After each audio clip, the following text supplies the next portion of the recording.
Bonjour à tous, bonsoir plutôt. Hein. Donc on le sait, hein, pour qui ça joue, quand je mets pas le foulard aussi, hein, je crois qu'on l'a compris. Qu'est-ce que je veux dire donc? Que les personnes s'en saisissent, évidemment. Qu'est-ce que je voulais dire? Alors, petit sujet où on est marié. Donc mon homme me dit comment tu fais tes vidéos? Est-ce que c'est de but en blanc?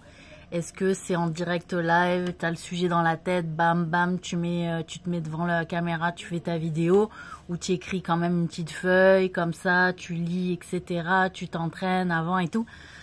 Je dis bon les gars, voilà, c'est but en blanc. C'est-à-dire j'ai le sujet, je prends mon portable, je fais ma vidéo, je parle, et c'est terminé. Voilà. Donc, j'ai envie de dire, alors, peut-être de l'extérieur, on dirait que style j'ai la sens infuse et que du coup, il y a grave de raisons d'être jaloux ou jalouse. Mais les gens ils me disent comment tu fais, et j'ai envie de vous dire, alors moi, personnellement, j'ai grave cru en Dieu. Ouais, et j'en ai déjà parlé dans une autre vidéo. Mais ça fait longtemps que vous le savez que je suis croyante. Hein, à chaque fois, je dis que tu crois en Dieu. Donc voilà, c'est un sujet qui me touche, moi. Et que quand on lit les livres religieux, c'est pas que des histoires pour enfants, en fait. Et que Dieu, en fait, s'il existe vraiment, il pourvoit à donner des choses aux gens qui le servent bien. Et que moi, c'est pas forcément la richesse que j'y ai demandé, d'accord ?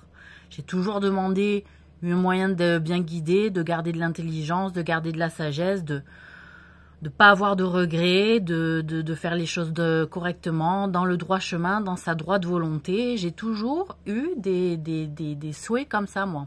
C'est pas je veux si, enfin j'ai jamais demandé un truc matériel. Moi, c'était toujours immatériel et principalement de la sagesse, voilà. Donc après, à un moment donné, s'il se rend compte que bon, t'as fait des efforts, que t'as servi correctement, que t'as peiné pour trouver de l'aide, etc., et que t'as continué malgré tout à croire en lui, à pas rejeter sa guidance, et puis ses principes, que malgré la difficulté, tu t'es pas dit ouais c'est bon, j'en ai marre, je vais arnaquer les gens, ouais ça y est, moi j'ai aidé, mais maintenant j'aide plus, bon, que t'as pas dit ça. En fait, à un moment donné, il pourvoit à ton besoin. Et il te donne ce que tu lui as demandé à un moment donné, voilà, qu'il trouve bien. Moi, j'ai toujours dit, ce que tu trouves le mieux pour moi, tu me le donnes. Voilà. Et bon, a priori, il m'a trouvé... il a voulu me récompenser apparemment avec de l'intelligence, voilà, de la science. Et je le remercie. Voilà, je remercie Dieu. Louange à lui. Donc après qu'on m'explique que j'y arrive par de grosses études, non, j'ai pas dans cette vie-là, j'ai pas fait de grosses études, mais j'ai fait des grosses études avant, dans mes vies d'avant. Donc dans tous les cas, ce qui a été gagné avant, si on continue à le servir toujours correctement, il fait pas perdre en fait, il fait gagner. Voilà, donc ça, c'est une preuve, on peut dire que quand même je suis une preuve, que il récompense quand les efforts sont là. Voilà, et qui sont constants, et qui font preuve d'endurance. Parce qu'à un moment donné, si tu fais les efforts dans un sens pendant, je sais pas moi, 10 vies, et puis à la 11e, à la 12e, t'es fatigué, et qu'après tu tournes ta veste, tu vois, vis-à-vis de Dieu, ce que tu avais gagné pendant les 10 premières vies, ça va te servir peut-être dans les 5 vies successives. Donc tu vas dire, ouais, j'ai tourné ma veste, ma vie elle n'a pas vraiment changé, donc finalement ça va, Dieu il n'existe pas. Et puis après tu te rends compte que les vies qui succèdent, ça ressemble plus vraiment à celle de départ, quoi. Et tu te dis, comment je fais pour monter la pente? Ouais, mais le chemin que tu as délaissé, en fait, tu avais gagné. Et puis le chemin que tu as délaissé, va falloir recommencer, en fait, parce que tu as perdu et ça a vexé peut-être Dieu. Et donc, il te dit, attends, tu m'as lâché, tu étais en pleine montée, tu vas te retaper la montée du début. Voilà, une petite métaphore sur la rando.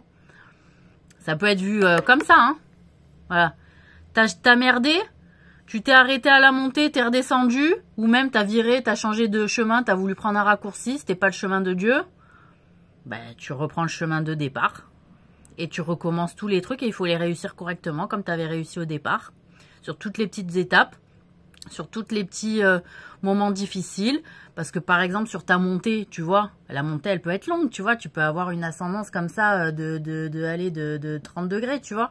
Bon, ben, sur 30 degrés, tu vois, tous les mètres, ben, tu as des gens qui te posent des questions. Tu vois, tu as des gens, ils font te faire un petit exercice, tu vois. Ils te font faire un petit gage, ils te font faire un petit jeu, ils te font faire... Et puis à chaque machin, faut gagner, en fait. Faut être gagnant, faut que tu te démerdes. T'es pas gagnant, ben tu perds, tu as peut-être un deuxième gage sur le deuxième tour. Peut-être qu'il va falloir que tu donnes un truc de ton sac que tu comptais apporter jusqu'en haut. Est-ce que vous voyez la métaphore? Bon.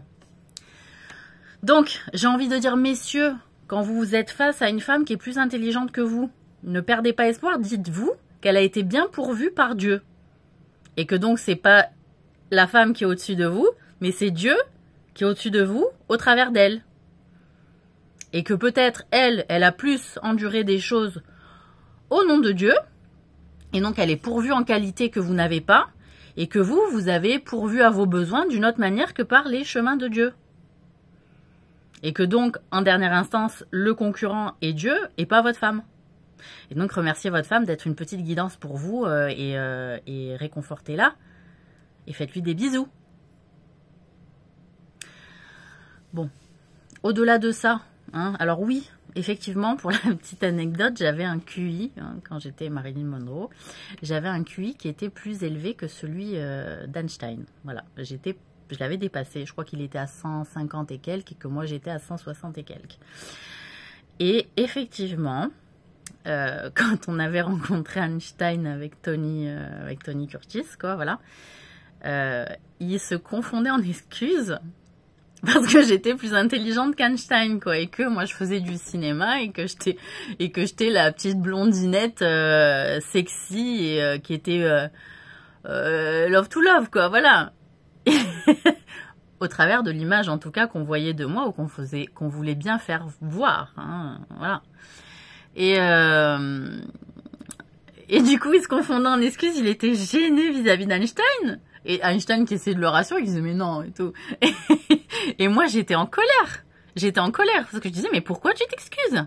J'ai dit pourquoi tu t'excuses? Je vais pas m'excuser d'avoir un QI supérieur. J'ai dit pourquoi je m'excuse auprès d'un homme? Je suis une femme. Pourquoi une femme ne peut pas être intelligente par rapport à un homme? Voilà, même si c'est un grand astrophysicien, etc. Donc j'étais en colère, je disais oui, moi je fais du cinéma, mais ça demande beaucoup d'intelligence de faire des rôles au cinéma. Et donc Einstein il m'écoutait, il disait non mais c'est vrai. Donc voilà, il s'est vraiment confondu en excuses et moi j'ai été terriblement vexée en fait qu'il se confonde en excuses parce que j'ai dit non mais c'est gonflé, j'ai dit j'ai le droit en tant que femme d'être plus intelligente qu'un homme malgré le fait que ça soit le plus intelligent des hommes au monde. Donc bon voilà, hein, pour dire que ça s'est quand même très très très bien passé tous ces moments-là aussi avec Tony et que... Enfin bon bref.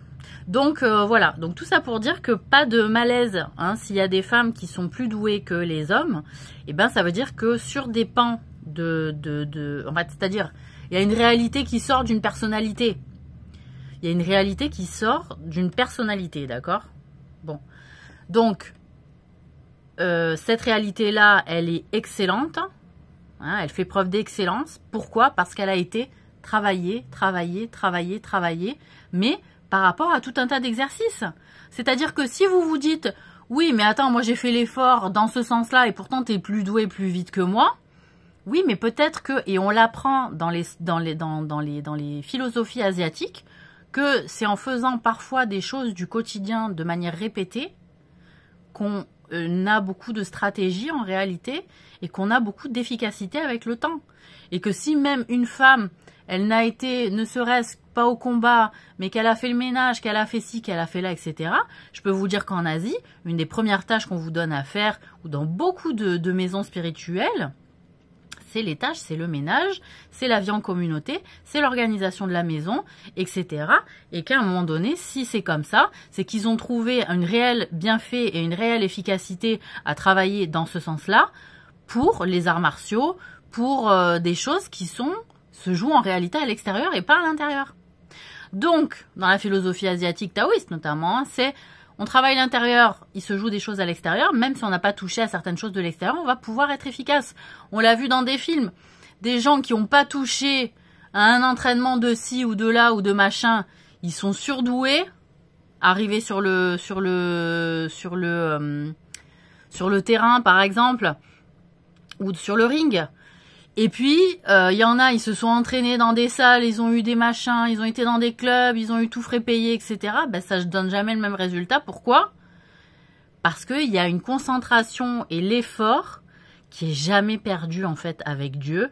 Et que même si on met tout un système en place avec énormément d'investissements et de déco et de moyens, etc., et ben, voilà. On le voit dans les entraînements asiatiques, les salles d'entraînement, c'est toujours très sommaire, mais en même temps, c'est efficace, quoi, parce que c'est à la dure. C'est à la dure, voilà. Donc, il n'y a pas que la théorie de ça, c'est pas que... Alors, c'est pas que la réalité... de s'exprimer d'une telle façon. Alors bien sûr, il faut expérimenter le combat comme ça va être sur le terrain, ça c'est certain.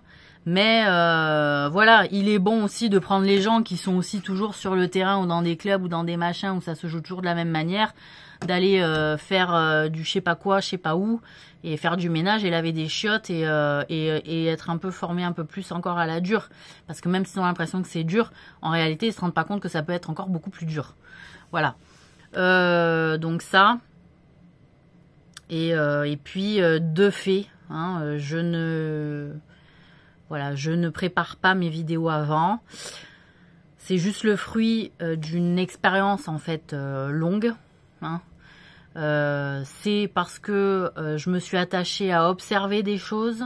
C'est parce qu'aussi j'ai été toujours en altérité dans les conversations que j'ai pu avoir avec toutes les personnes et que comme je vous ai toujours dit, j'ai toujours l'impression, moi en tout cas, d'avoir eu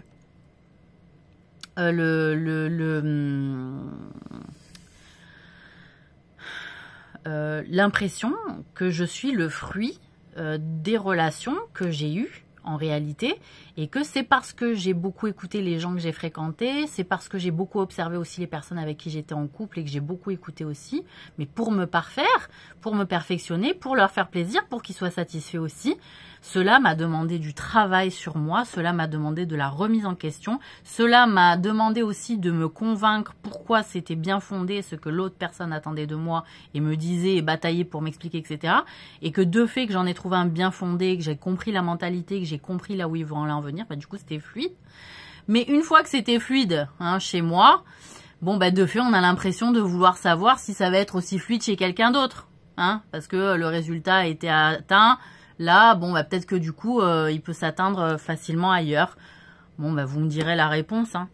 Mais voilà, donc c'est l'attention que j'ai portée aux autres, que ce soit hommes ou femmes d'ailleurs, qui ont fait que j'ai accepté de me transformer par rapport au contact des gens que j'ai rencontrés dans ma vie. J'ai accepté de me transformer par rapport aux gens que j'ai rencontrés dans ma vie. Je me suis pas dit ça lui appartient, je lui laisse, ça lui appartient, je lui laisse. Et donc du coup j'avais rien de quoi m'inspirer. Non, je me suis inspirée de ce que j'ai ressenti comme bon, comme quelque chose d'une richesse pour moi. Voilà, c'est pour ça que moi je me suis toujours dit quand je rencontrais des gens, je me suis toujours enrichie des autres parce que vivre avec eux, ça m'a permis de calquer des choses aussi sur leur manière de faire qui étaient bénéfiques aussi pour moi, qui m'ont permis d'évoluer, qui m'ont permis d'être d'être meilleure en fait, de dépasser, parce qu'au début tout le monde m'a connu enfant, etc., avait des souvenirs de moi enfant, et du coup adultes ils sont pas attendus à ce que je sorte un jeu comme ça, mais parce que moi je suis pas restée à l'état d'enfant dans ma vie. J'ai outillé toutes les personnes que j'ai croisées sur mon chemin et j'ai travaillé et j'ai accepté de me laisser transformer par tout ce que j'ai vécu. Voilà, donc je redeviens la personne entière que j'étais, mais avec le pouvoir de dire ce que je pense maintenant et avec la capacité de le communiquer correctement. Ce qui me manquait peut-être un peu avant, c'est-à-dire la bonne capacité à le communiquer. Voilà. Donc une fois qu'on a repris le jeu sur son mode de communication, bah forcément c'est un peu plus de gueule. Voilà. Donc c'est pour ça que je remercie toutes les personnes qui m'ont entourée. De bon gré ou de mal gré, je me suis inspirée d'elle, et puis tant pis, c'est comme ça. Mais parce que les comportements, ça n'appartient à personne en réalité. Hein. Voilà, c'est quelque chose dont on s'inspire et on se transforme. Voilà, donc ou on accepte de se transformer, ou on n'accepte pas et on reste dans ce qui nous appartient, ou de ce qu'on a l'impression qui nous appartient. Alors que c'est aussi de l'éducation, ça fait partie d'ancêtres, ça fait partie d'habitudes, etc. Donc bon, voilà. Donc je vous souhaite une très bonne soirée sur ces mots.